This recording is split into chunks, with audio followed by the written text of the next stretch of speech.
الحمد لله الذي هدانا لهذا وما كنا لنهتدي لولا أن هدانا الله.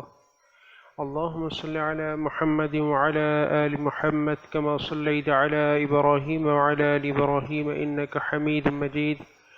اللهم بارك على محمد وعلى آل محمد كما باركت على إبراهيم وعلى آل إبراهيم إنك حميد مجيد. رب اشرح لي صدري ويسر لي أمري واحلل عقدة من لساني يفقهوا قولي. رب زدنی علما. ہر قسم کی حمد و ثنا اللہ تعالیٰ کو لائق ہے جو اس کائنات کا اکیلا خالق و مالک ہے۔ درود و سلام حضرت محمد مصطفیٰ صلی اللہ علیہ وآلہ وسلم پر، جن کو اللہ تعالیٰ نے تا قیامت ہمارے لیے اسوہ حسنہ بنایا ہے۔ عزیز طلبہ، السلام علیکم ورحمۃ اللہ وبرکاتہ۔ امید ہے کہ آپ سب خیریت سے ہوں گے اور اپنی دیگر مصروفیات کے ساتھ پڑھائی کو بھی وقت دے رہے ہوں گے۔ عزیز طلبہ، اس سے پہلے ہم نے سورۃ الانفال کے 3 رکوع کا ترجمہ و تشریح پڑھا، 4 احادیث مبارکہ کا ترجمہ و تشریح پڑھا، اور اسی طرح سے موضوعاتی مطالعہ کے 2 اسباق مکمل کوشچن آنسر کے ساتھ ہم نے حل کیے۔ آج 8ویں ہفتے میں ہم سورۃ الانفال کا 4تھا رکوع پڑھیں گے۔ اعوذ باللہ من الشیطان الرجیم، بسم اللہ الرحمن الرحیم۔ یا ایہا الذین آمنوا ان تتقوا اللہ یجعل لکم فرقانا ویکفر عنکم سیئاتکم ویغفر لکم واللہ ذو الفضل العظیم۔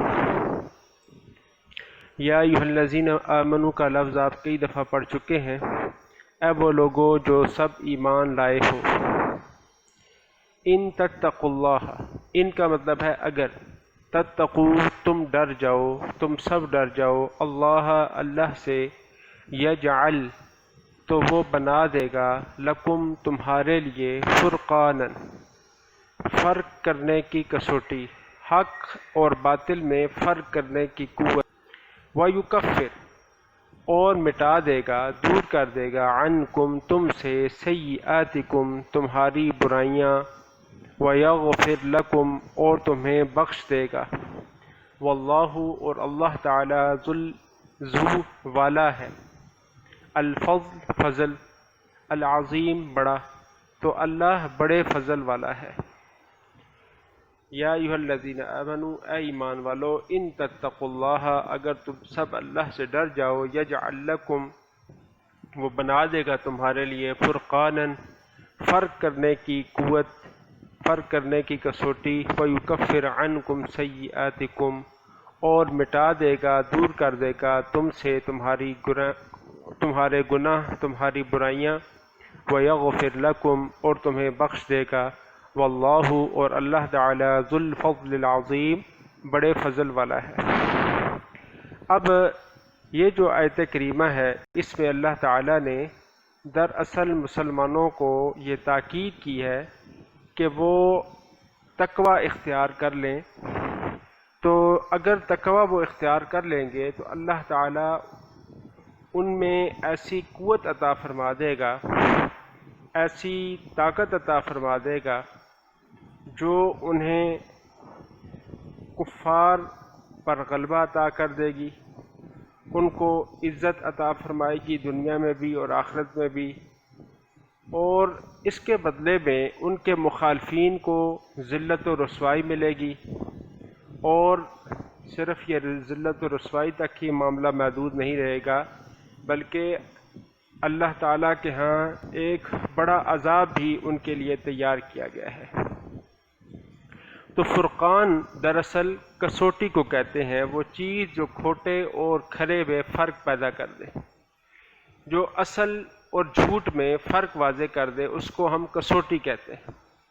تو سناروں کے پاس بھی ایسا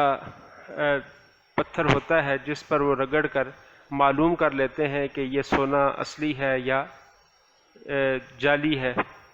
تو اسی طرح سے اللہ تعالیٰ بھی مومنین کو ایسی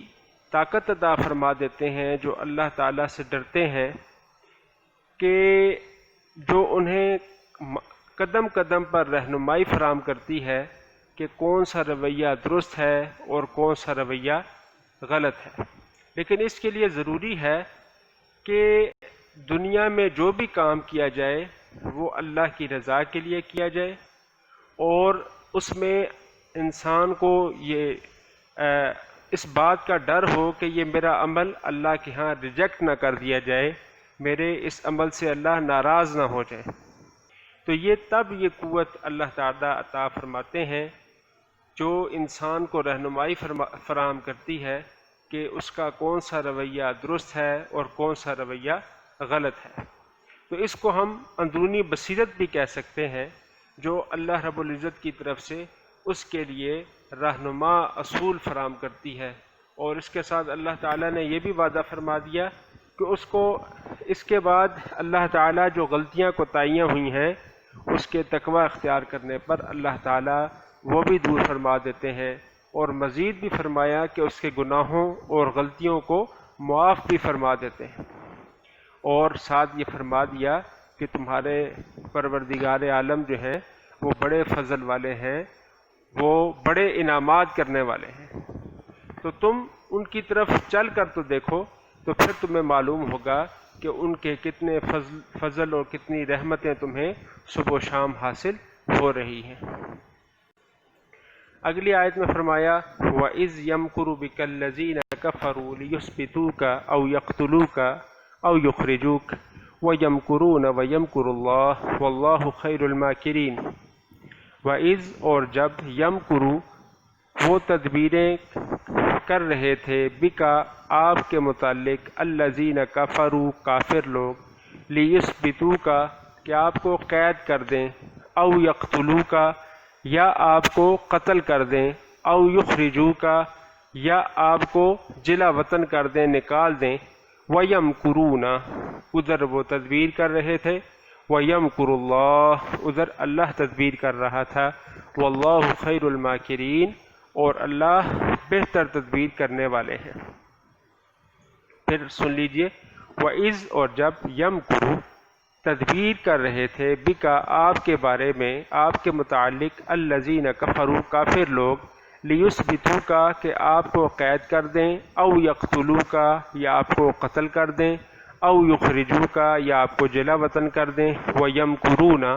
ادھر وہ تدبیریں کر رہے تھے، وَيَمْكُرُ اللَّهُ اور ادھر اللہ تدبیر کر رہا تھا، وَاللَّهُ خَيْرُ الْمَاكِرِينَ اور اللہ بہتر تدبیر کرنے والے ہیں۔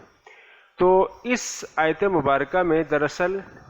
اللہ تعالیٰ نے اپنے خصوصی انعام و اکرام کا ذکر کیا ہے کہ ایک وقت وہ تھا کہ جب دشمنان اسلام نبی کریم صلی اللہ علیہ وآلہ وسلم کے متعلق مشورے کر رہے تھے کہ نبی علیہ السلام کو قید کر لیں یا آپ صلی اللہ علیہ وسلم کو نعوذ باللہ جلا وطن کر دیں، یا نعوذ باللہ آپ صلی اللہ علیہ وسلم کو زندگی سے ہی محروم کر دیں۔ تو ادھر ان کا یہ مکر چل رہا تھا، یہ ان کی تدبیریں چل رہی تھی، اور ادھر اللہ تعالیٰ نے اپنا بہترین فیصلہ فرماتے ہوئے ان کے سامنے سے نبی کریم صلی اللہ علیہ وآلہ وسلم کو بحفاظت نکال دیا، اور ان کے شہر سے بحفاظت نبی علیہ السلام کو مدینہ پہنچا دیا، جہاں نبی کریم صلی اللہ علیہ وآلہ وسلم کے سینکڑوں ہزاروں جانثار پیدا ہو گئے۔ تو اب یہ جو تجویزیں پیش کر رہے تھے، اب دیکھیے کہ یہ بدر کے اندر کس قدر ذلیل و رسوا ہوئے، اور ان کے تمام منصوبے جس طرح کے بدر کے ہجرت مدینہ کے موقع پر ناکام ہوئے تھے، اللہ تعالیٰ نے بدر میں بھی انہیں اسی طرح سے ذلیل و رسوا فرمایا۔ جگہ تھی اسے دار الندوہ کہتے ہیں، تو وہاں پر تمام رؤساء، تمام قریش کے سرداران اکٹھے ہوئے اور مشاورت کرنے لگے کہ نبی کریم صلی اللہ علیہ وآلہ وسلم کے اس خطرے کو کس طرح سے روکا جائے۔ اب ایک گروہ نے یہ رائے دی کہ نبی کریم صلی اللہ علیہ وآلہ وسلم کو بیڑیاں پہنا کر نعوذ باللہ کسی جگہ قید کر دیا جائے۔ اس کو قبول نہ کیا گیا، کہا گیا کہ یہ اس لیے ممکن نہیں ہے کہ ان کے جو ساتھی قید خانے سے باہر ہیں وہ کسی وقت بھی آپ علیہ الصلوۃ والسلام کو چھڑا کر لے جائیں گے۔ دوسرے فریق کی یہ رائے تھی کہ نبی علیہ الصلوۃ والسلام کو یہاں سے جلا وطن کر دیتے ہیں، جب یہ ہمارے پاس رہیں گے ہی نہیں تو ہمیں اس سے کیا لگے کہ وہ کیا کر رہے ہیں، کیا کرتے ہیں، کیا ان کے معاملات ہیں، تو ہمارے نظام زندگی میں تو خلل نہیں پڑ رہا ان کے یہاں پر رہنے سے۔ تو اس کو بھی یہ کہہ کر ریجیکٹ کر دیا گیا، رد کر دیا گیا کہ نبی کریم صلی اللہ علیہ وآلہ وسلم کی شخصیت سحر انگیز ہے، جہاں پر آپ صلی اللہ علیہ وآلہ وسلم تشریف لے جاتے ہیں لوگوں کے دلوں کو موہ لیتے ہیں۔ تو اب نبی علیہ الصلوۃ والسلام یہاں سے نکل کر کہیں بھی عرب کے کسی بھی قبیلے میں جائیں گے تو وہاں کے لوگ ان کے تابع دار بن جائیں گے، اور پھر نبی علیہ الصلوۃ والسلام ایک دن قوت حاصل کر کے عرب کے اندر دوبارہ اقتدار حاصل کرنے میں کامیاب ہو جائیں گے، اور پھر تمہیں ہی ملیا میٹ کر دیں گے۔ تو اب اس کے بعد سب سے بڑے ملعون ابو جہل نے یہ رائے پیش کی کہ سب قبیلوں سے ایک ایک جوان کو منتخب کیا جائے، سب نبی علیہ الصلوۃ والسلام کے گھر کے باہر جمع ہو جائیں، جیسے ہی آپ علیہ الصلوۃ والسلام باہر نکلیں تو سب مل کر آپ صلی اللہ علیہ وسلم پر حملہ کر دیں اور آپ علیہ الصلوۃ والسلام کو نعوذ باللہ قتل کر دیں۔ اس طرح سے آپ علیہ الصلوۃ والسلام کا خون تمام قبیلوں پر تقسیم ہو جائے گا، اور آپ علیہ الصلوۃ والسلام کا جو قبیلہ ہے بنو ہاشم، بنو عبد المطلب، تو یہ ان کے لیے ناممکن ہو جائے گا کہ یہ سب قبیلوں کے ساتھ لڑ سکیں، تو انہیں مجبوراً خون بہا پر فیصلہ کرنے کے لیے راضی کیا جائے گا۔ تو یہ کوئی اتنا ہمارے لیے کوئی مشکل کام نہیں ہے۔ تو اب اس رائے کو سب نے پسند کیا اور قتل کرنے کے لیے آدمی بھی نامزد کر دیے گئے اور قتل کا وقت بھی مقرر کر دیا گیا۔ اب یہ سب آپ علیہ الصلوۃ والسلام کے گھر کے باہر ڈیوٹی پر پہنچ گئے، لیکن ان سب کے سامنے سے نبی علیہ الصلوۃ والسلام سورہ یاسین کی ابتدائی آیات پڑھتے ہوئے نکل کر چلے گئے۔ وَجَعَلْنَا مِن بَيْنِ أَيْدِيهِمْ سَدًّا وَمِنْ خَلْفِهِمْ سَدًّا فَأَغْشَيْنَاهُمْ فَهُمْ لَا يُبْصِرُونَ، ہم نے ان کے آگے بھی دیوار بنا دی ہے، ان کے پیچھے بھی دیوار بنا دی ہے، فَهُمْ لَا يُبْصِرُونَ، تو یہ اب دیکھ نہیں سکتے۔ تو اب اللہ تعالیٰ کی نے یہ جو خاص اپنا کرم فرمایا اور ان کی اس تدبیر کو مکمل طور پر ناکام بنا دیا۔ تو کہا جاتا ہے کہ جتنے بھی لوگ نبی علیہ الصلوۃ والسلام کے گھر کے باہر کھڑے تھے، یہ سب کے سب بدر کے میدان میں سب کے سب جان سے مارے گئے۔ اب ہم اگلی آیت کریمہ کی طرف چلتے ہیں۔ اگلی آیت میں اللہ تعالیٰ نے فرمایا وَإِذَا تُتْلَى عَلَيْهِمْ آيَاتُنَا قَالُوا قَدْ سَمِعْنَا لَوْ نَشَاءُ لَقُلْنَا مِثْلَ هَذَا إِنْ هَذَا إِلَّا أَسَاطِيرُ الْأَوَّلِينَ۔ وَإِذَا، اور جب تتلا پڑھی جاتی ہیں، علیہم ان پر، آیاتنا ہماری آیتیں، قالوا کہتے ہیں، قد سمعنا ہم نے سن لیا، لو نشاء اگر ہم چاہیں، لقلنا تو ہم کہہ دیں، مثل ھذا اس جیسا کلام، ان ھذا نہیں ہے یہ، الا مگر، اساطیر الاولین پہلے لوگوں کے افسانے۔ وَإِذَا اور جب تتلا پڑھی جاتی ہیں، علیہم ان پر، آیاتنا ہماری آیتیں، قالوا کہتے ہیں، قد سمعنا ہم سن چکے، لو نشاء اگر ہم چاہیں، لقلنا تو ہم کہہ دیں، مثل ھذا اس کی مثل، ان ھذا نہیں ہے یہ، الا مگر، اساطیر الاولین پہلے لوگوں کے افسانے، پہلے لوگوں کی کہانیاں۔ تو اب کفار مکہ کی حالت کو دیکھیے کہ نبی علیہ الصلوۃ والسلام جب ان پر قرآن مجید کی آیات کی تلاوت کرتے تو یہ اس کو سننے کے بجائے، اس کو پر غور کرنے کے بجائے،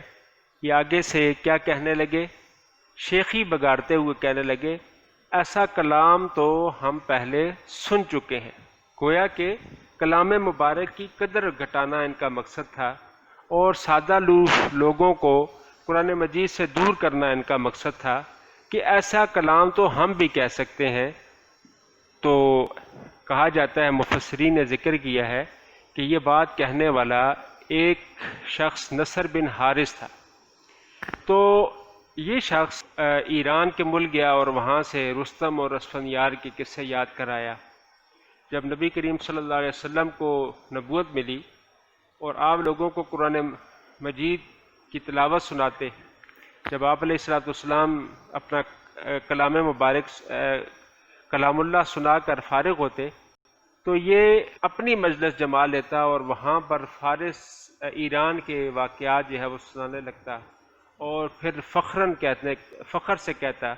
دیکھو میرا بیان اچھا ہے یا محمد صلی اللہ علیہ وآلہ وسلم کا۔ اب یعنی اس کی ڈٹائی دیکھیے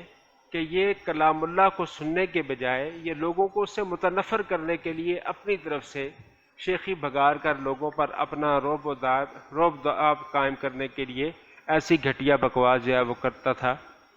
تو صحابہ کرام نے اس کے جواب میں اسے یہ کہا کہ اگر یہ جو بات تم کہتے ہو کہ جی میں جیسا کلام کہہ سکتا ہوں تو پھر تم کہتے کیوں نہیں؟ تو وہ کہاں سے لاتا؟ ظاہری بات ہے یہ اس کے بس کی بات نہیں تھی۔ تو قرآن مجید کا یہ چیلنج 1400 سال سے قائم ہے، اور ہر قوم کے لوگوں کے لیے اس میں چیلنج موجود ہے کہ وہ آئیں اور اس قرآن مجید جیسی ایک صورت بنا کر لیں۔ تو اب ایسا ہوا کہ کہاں سے لاتا؟ ظاہری بات ہے اس نے پھر اگلی آیات میں اس نے جو بات کہی ہے اس کی طرف اشارہ کیا گیا ہے۔ اب ہم اس کی طرف چلتے ہیں۔ وَإِذْ قَالُوا اللَّهُمَّ إِنْ كَانَ هَذَا هُوَ الْحَقَّ مِنْ عِنْدِكَ فَأَمْطِرْ عَلَيْنَا حِجَارَةً مِنَ السَّمَاءِ أَوْ ائْتِنَا بِعَذَابٍ أَلِيمٍ۔ وَإِذْ اور جب قالوا وہ کہنے لگے اللہم اے اللہ ان کانا اگر ہے ہذا یہ والحق سچ من عندک تیری طرف سے فَأَمْطِرْ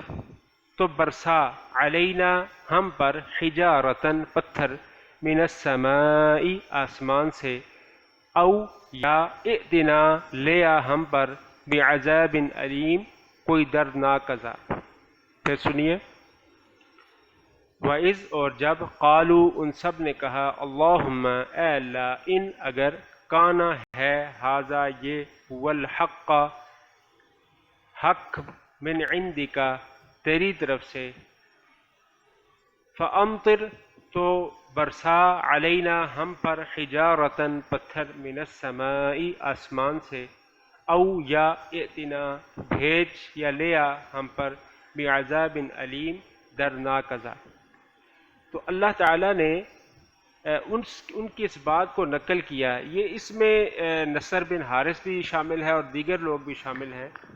جنہوں نے یہ بات کہی تھی کہ اللہ اگر یہ دین مبارک تیری طرف سے سچا ہے تو ہم پر آسمان سے پتھر برسا یا کوئی اور دکھ دینے والا عذاب بھیج دے۔ تو جس طرح سے ذکر کیا گیا کہ نصر بن حارث کی طرف منسوب کیا جاتا ہے کہ اس نے یہ بات کہی، بعض نے کہا کہ یہ ابو جہل نے بھی یہ بات کہی تھی، تو بعض نے یہ کہا کہ یہ بات جو ہے یہ دعا کے لیے نہیں کہتے تھے بلکہ چیلنج کے طور پر کہتے تھے کہ اگر واقعی دین مبارک اللہ کی طرف سے نازل کردہ ہے ہم اس کا انکار کرتے ہیں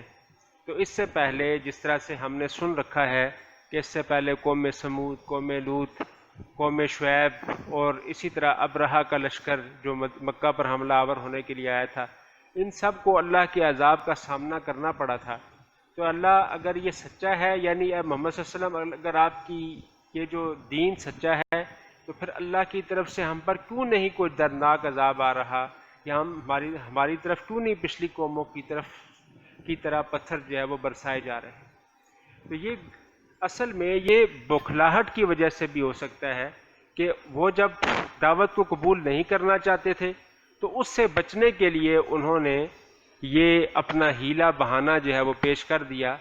اور یہ بات پیش کر دی تاکہ ہمیں دین مبارک کی طرف نہ آنا پڑے۔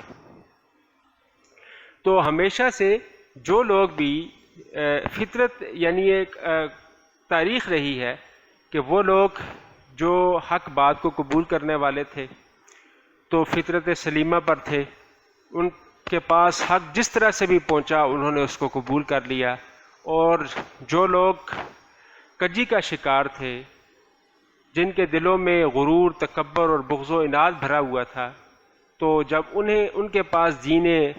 اللہ کا دین آیا تو انہوں نے ان پیغمبروں کی دعوت کو قبول کرنے کے بجائے اسی طرح کے چیلنج اور اسی طرح کا رویہ اختیار کیا، اور ان کی دعوت کو قبول کرنے کے بجائے ان سے مقابلہ کرنے لگے۔ تو اللہ تعالیٰ نے آگے فرمایا وَمَا كَانَ اللَّهُ لِيُعَذِّبَهُمْ وَأَنْتَ فِيهِمْ وَمَا كَانَ اللَّهُ مُعَذِّبَهُمْ وَهُمْ يَسْتَغْفِرُونَ وما اور نہیں کانا ہے اللہ اللہ تعالیٰ لِيُعَذِّبَهُمْ کہ ان کو عذاب دے دے، وَأَنْتَ اور اس حال میں کہ آپ فیہم ان میں ہیں۔ واو کا مطلب اور بھی ہوتا ہے اور واو کا مطلب اس حال میں بھی ہوتا ہے۔ وَمَا كَانَ اللَّهُ اور نہیں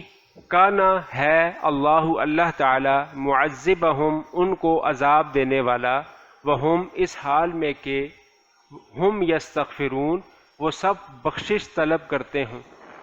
پھر سن لیں وَمَا كَانَ اللَّهُ لِيُعَذِّبَهُمْ اور اللہ ایسا نہیں ہے کہ انہیں عذاب کر دے، وَأَنْتَ فِيهِمْ اس حال میں کہ آپ ان میں موجود ہیں، وَمَا كَانَ اللَّهُ مُعَذِّبَهُمْ اور اللہ ایسا بھی نہیں ہے کہ ان کو عذاب کر دیتا، وَهُمْ يَسْتَغْفِرُونَ جب کہ وہ استغفار کر رہے ہیں، وہ بخشش مانگ رہے ہیں۔ تو ان آیات مبارکہ کو اگر ہم دیکھیں تو ان کے اندر اللہ تعالیٰ نے عذاب نازل نہ کرنے کی وجوہات بیان کر دی ہیں۔ پہلی وجہ تو یہ بیان کی کہ جب تک کسی بستی میں کوئی نبی موجود ہو اور لوگوں کو حق بات کی طرف دعوت دے رہا ہو تو اس وقت تک بستی کے لوگوں کو مہلت دے دی جاتی ہے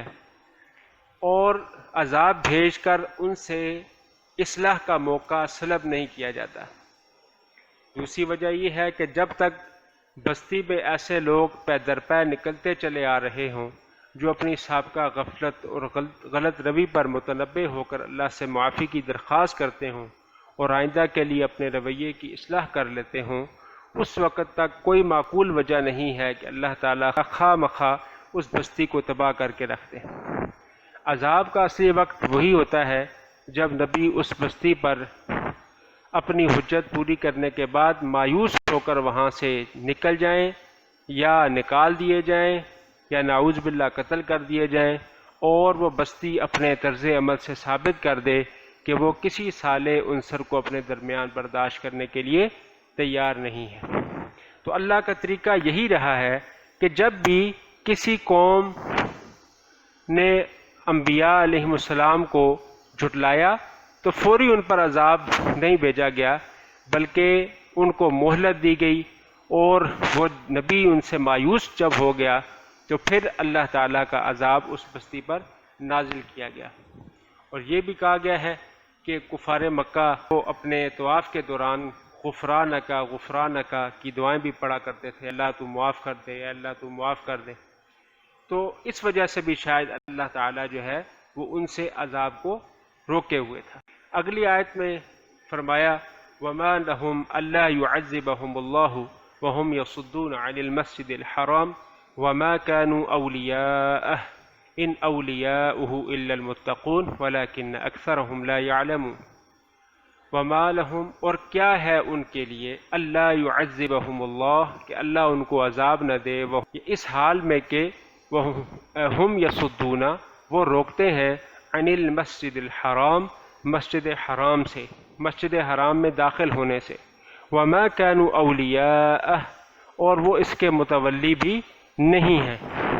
ان اولیاؤہ الا المتقون نہیں ہے اس کے متولی الا مگر المتقون پرہیزگار لوگ، ولکن اکثرہم لیکن ان میں سے اکثر لوگ لا یعلمون جانتے نہیں ہیں۔ تو اس آیت کریمہ میں اللہ تعالیٰ نے اس طرف اشارہ فرمایا ہے کہ ان کی صورتحال یہ ہے کہ وہ اپنے آپ کو خانہ کعبہ کا متولی سمجھتے ہیں، اور اس تولیت کے الزام میں وہ یہ خیال کرتے ہیں کہ وہ عذاب سے بچ جائیں گے، حالانکہ ان کی سب سے بڑی غلطی یہ ہے کہ وہ اللہ کے صالح بندوں کو مسجد حرام میں اللہ کے گھر میں داخل ہونے سے روک رہے ہیں۔ یہ لوگ یہ خیال کرتے ہیں کہ ہم حضرت ابراہیم علیہ السلام کی اولاد ہیں، اور اس نسبی اور حسبی امتیاز کی وجہ سے اللہ تعالیٰ کے ہاں ہم بڑے مقرب اور محترم ہیں۔ اللہ تعالیٰ کے ہاں معزز شخص جو ہے وہ ہے جو متقی اور پرہیزگار ہے، اور دین ابراہیمی کے سب سے زیادہ حامل محمد صلی اللہ علیہ وآلہ وسلم اور ان کے ساتھی ہیں، جو اس گھر میں اللہ کی توحید بیان کرنا چاہتے ہیں اور ایک اللہ کی عبادت سے اس کو معمور کرنا چاہتے ہیں۔ ایک اور جگہ پر اللہ تعالیٰ نے فرمایا انی جاعلک للناس اماما، اللہ تعالیٰ فرماتے ہیں کہ میں نے ابراہیم علیہ السلام سے کہا کہ میں تمہیں تمام لوگوں کے لیے امام بنانے والا ہوں، ایک قائد بنانے والا ہوں۔ تو کہنے لگے ابراہیم علیہ السلام قال ومن ذریتی، اے اللہ میری اولاد کو بھی بنا دیجئے۔ تو اللہ نے فرمایا لا ینال عہد الظالمین، میرا یہ وعدہ سرکش اور ظالم اور مشرک لوگوں تک نہیں پہنچے گا۔ تو یعنی دین ابراہیمی کے جو پیروکار ہیں وہ محمد صلی اللہ علیہ وآلہ وسلم اور ان کے ساتھی ہیں، انہیں ہی اس کا متولی ہونا چاہیے۔ اس کے ساتھ ساتھ فرمایا وَمَا كَانَ صَلَاتُهُمْ عِنْدَ الْبَيْتِ إِلَّا مُكَاءً وَتَصْدِيَةً فَذُوقُوا الْعَذَابَ بِمَا كُنْتُمْ تَكْفُرُونَ۔ وَمَا كَانَ، اور نہیں ہوتی، صلاتہم ان کی نماز، عند البیت بیت اللہ کے پاس، الا سوائے اس کے، مکاءً سیٹیاں، وتصدیہ اور تالیاں، فذوقوا العذاب تو تم چکھو عذاب کو، بما کنتم تکفرون جو تم کفر کرتے ہو۔ پھر سن لیجئے وما کان صلاتہم، اور نہیں ہوتی ان کی نماز، عند البیت بیت اللہ کے پاس، الا مکاءً وتصدیہ سوائے سیٹیاں بجانے اور تالیاں بجانے کے، فذوقوا العذاب تو تم چکھو عذاب کو، بما کنتم تکفرون اس وجہ سے جو تم کفر کیا کرتے تھے۔ تو اللہ تعالیٰ نے اس آیت کریمہ میں اس طرف اشارہ کیا ہے کہ کفار مکہ کی حالت زار یہ تھی کہ انہوں نے اللہ تعالیٰ کی طرف سے جو دین بھیجا گیا تھا اس کو بھلا کر خانہ کعبہ میں بت اکٹھے کر دیے تھے۔ اب بت جب آ گئے تو اس کے ساتھ ساتھ اس کی پرستش کے آداب و رسومات بھی لائے گئے، اور بات یہاں تک پہنچ گئی کہ ابراہیمی نماز تو حرم سے بالکل خارج ہی کر دی گئی، اور ایسے لوگ بھی نہیں رہے جو جانتے ہوں کہ اصل ابراہیمی نماز کیا تھی۔ اب سیٹیاں اور تالیاں بجانے کی حماقتیں وہاں پر رہ گئیں، تو اللہ تعالیٰ نے فرمایا کہ جو تمہارے ذہن میں یہ خبث سوار ہو چکا ہے، تم اپنے منہ سے یہ میاں مٹھو بنے ہوئے ہو، اللہ تعالیٰ کے بڑے مقرب ہو اور خانہ کعبہ کے متولی ہو، اور تمہاری حالت یہ ہے کہ تمہیں اللہ تعالیٰ کی عبادت کا طریقہ تک بھی پتہ نہیں، اور اب تم نے اللہ کی عبادت کو چھوڑ کر غیر اللہ کی عبادت شروع کر رکھی ہے، اور غیر اللہ کی عبادت کو تم اللہ کی عبادت سمجھ رہے ہو، تو اب تیاری پکڑ لو، جو تم نے اللہ کی نافرمانی کا بازار یہاں پر گرم کر رکھا ہے، ان قریب اس کے بدلے میں تمہیں بہت سخت اذیت ناک عذاب دیا جائے گا۔ اگلی آیت کریمہ میں فرمایا ان الذین کفروا ينفقون اموالهم لیصدوا عن سبیل اللہ، ان بے شک الذین کفروا وہ لوگ جنہوں نے کفر کیا، ينفقون وہ خرچ کرتے ہیں، اموالهم اپنے مال کو، لیصدوا تاکہ وہ روکیں، عن سبیل اللہ اللہ کے راستے سے، فسینفقونها پس ان قریب وہ سب خرچ کریں گے انہیں، ثم تکون پھر ہوگا علیہم ان پر، حسرتاً افسوس، ثم یغلبون پھر وہ مغلوب کر دیے جائیں گے، والذین کفروا اور وہ لوگ جنہوں نے کفر کیا، الی جہنم جہنم کی طرف، یحشرون جمع کیے جائیں گے، اکٹھے کیے جائیں گے۔ ان الذین کفروا بے شک وہ لوگ جنہوں نے کفر کیا، ينفقون وہ خرچ کرتے ہیں، اموالہم اپنے مالوں کو، لیصدوا عن سبیل اللہ، تاکہ وہ روکیں عن سبیل اللہ، اللہ کے راستے سے، فسینفقونھا، پس ان قریب وہ اور خرچ کریں گے، ثم تکون علیہم حسرۃ،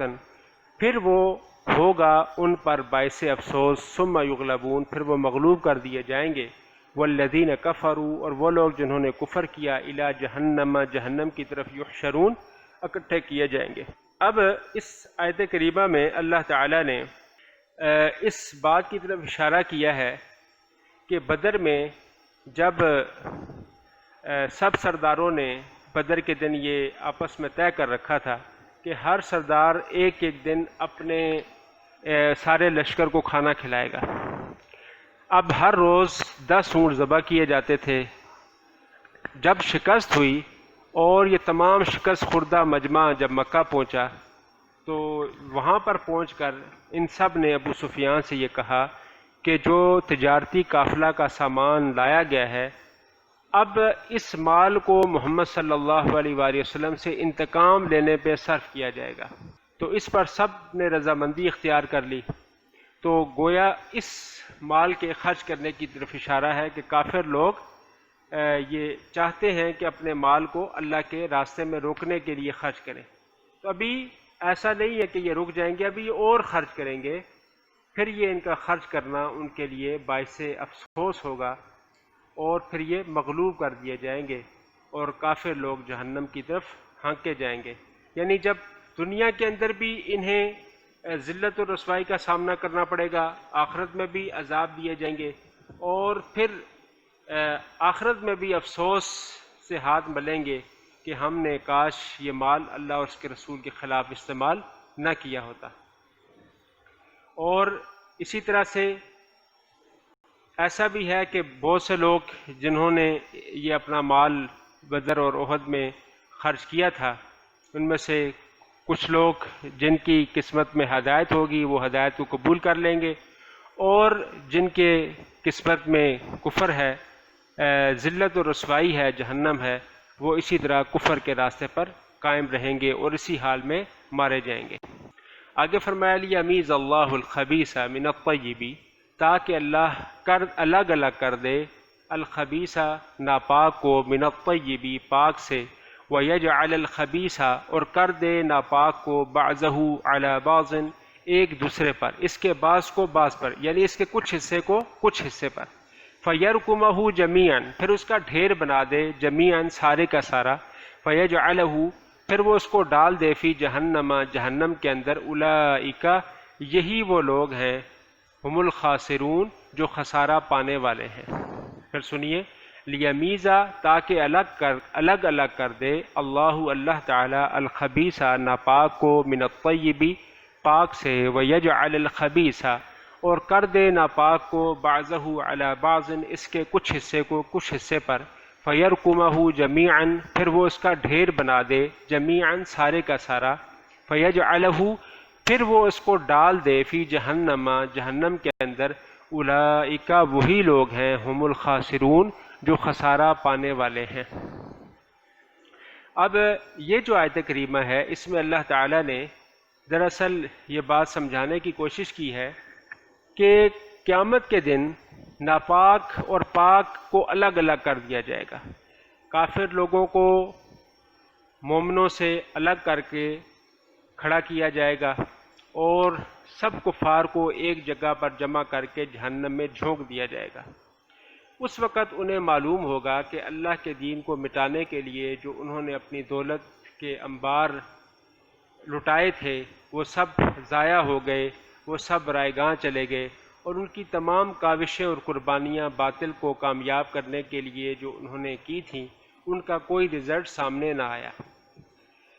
دنیا میں بھی انہیں شکست اور ذلت کا سامنا کرنا پڑا، اور قیامت کے دن بھی انہیں آتش جہنم کا ایندھن بننا پڑے گا۔ تو فرمایا کہ ان سے بڑھ کر ذلیل و رسوا کون ہو سکتا ہے کہ دنیا میں بھی ذلت و رسوائی ان لوگوں نے کمائی، اور آخرت میں بھی ان لوگوں کو ذلت و رسوائی کا سامنا کرنا پڑا۔ تو مثال ان کی کوڑے کرکٹ کے ڈھیر کے ساتھ دی گئی کہ جس طرح کے کوڑا کرکٹ کے ڈھیر کو آخر کار ایک دوسرے پر رکھ کر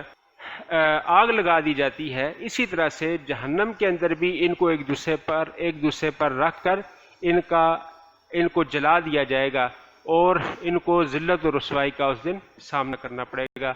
اللہ تعالی ہمیں اس عذاب سے محفوظ رکھے۔ اب ہم اپنے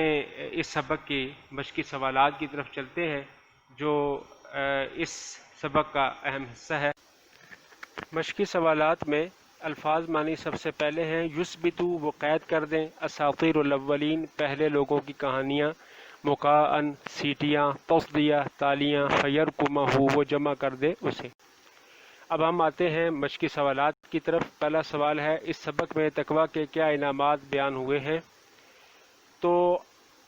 جواب ہے تقویٰ اختیار کرنے والوں کو اللہ تعالیٰ نے درج ذیل انعامات کی خوشخبری سنائی ہے۔ نمبر 1، نعمت فرقان، حق و باطل میں تمیز کرنے کی قوت کو فرقان کہتے ہیں، اور اللہ تعالیٰ انہیں ایسی قوت عطا کرتا ہے جس کے ذریعے وہ حق اور باطل میں فرق کر لیتے ہیں۔ نمبر 2، ستر عیوب، اللہ تعالیٰ ان کی غفلت کی وجہ سے ہونے والے گناہوں پر پردہ پوشی کرتے ہوئے ان کے گناہوں کو مٹا دیتا ہے۔ نمبر 3 ہے مغفرت، اللہ تعالیٰ نہ صرف ان کی پردہ پوشی کرتا ہے بلکہ ان کے گناہوں کو بھی معاف کر دیتا ہے۔ تو یہ 3 انعامات ہیں، نعمت فرقان، ستر عیوب، مغفرت۔ دوسرا سوال ہے وَإِذْ يَمْكُرُ بِكَ الَّذِينَ كَفَرُوا میں کس واقعہ کی طرف اشارہ ہے؟ تو یہ اسی واقعے کی طرف اشارہ ہے کہ دارالندوہ میں جو اجلاس ہوا کہ اور 3 تجاویز پر غور کیا گیا کہ نبی کریم صلی اللہ علیہ وسلم کو بیڑیاں پہنا کر کسی جگہ قید کر دیا جائے، آپ صلی اللہ علیہ وسلم کو شہید کر دیا جائے تاکہ آپ کی دعوت ہمیشہ کے لیے ختم ہو جائے، یا آپ علیہ السلام کو مکہ سے جلا وطن کر دیا جائے۔ تو کافی بحث کے بعد دوسری تجویز پر سب نے اتفاق کر لیا اور آپ کو شہید کرنے کے لیے آپ کے گھر کو گھیر لیا گیا۔ اللہ تعالیٰ نے اپنے پیارے نبی صلی اللہ علیہ وسلم کی حفاظت فرمائی، آپ ان کے سامنے سے ایسے گزر گئے کہ انہیں خبر تک بھی نہ ہوئی، اور آپ صلی اللہ علیہ وسلم حضرت بکر صدیق کو لے کر غار ثور کی طرف روانہ ہو گئے اور بحفاظت پھر مدینہ منورہ بھی پہنچ گئے، اور کفار اپنی تمام تدابیر کے باوجود حضور صلی اللہ علیہ وسلم کا بال بھی کا نہ کر سکے۔ تیسرا سوال ہے کفار کے مطالبے کے باوجود اللہ تعالیٰ نے ان پر عذاب کیوں نازل نہ کیا؟ تو اس کا جواب یہ دیا گیا ہے کہ 2 وجوہات ہیں۔ ایک تو ہے کہ نبی علیہ السلام کی موجودگی کی وجہ سے اللہ تعالیٰ نے ان سے عذاب کو روک رکھا ہے۔ دوسری وجہ یہ ہے کہ جس قوم میں اللہ سے گناہوں کی بخشش مانگنے والے لوگ موجود ہوں تو اللہ تعالیٰ اس قوم پر عذاب نازل نہیں کرتا۔ عذاب کا اصلی وقت وہی ہوتا ہے جب نبی کسی بستی پر حجت پوری کرنے کے بعد مایوس ہو کر نکل جائے اور وہ بستی اپنے طرز عمل سے ثابت کر دے کہ وہ کسی بھی صالح عنصر کو اپنے درمیان برداشت کرنے کو تیار نہیں ہے۔ تو یہ تھا ہمارا آج کا سورۃ الانفال کا چوتھا سبق۔ امید ہے کہ آپ نے اس کو اچھی طرح پڑھ لیا ہوگا، سمجھ لیا ہوگا۔ اس حوالے سے اگر کوئی کنفیوژن آپ کو ہو تو آپ اس حوالے سے زوم کلاسز میں اس کے بارے میں پوچھ سکتے ہیں۔ اقول قولی ھذا واستغفر اللہ لی ولکم ولسائر المسلمین، والسلام علیکم ورحمۃ اللہ وبرکاتہ۔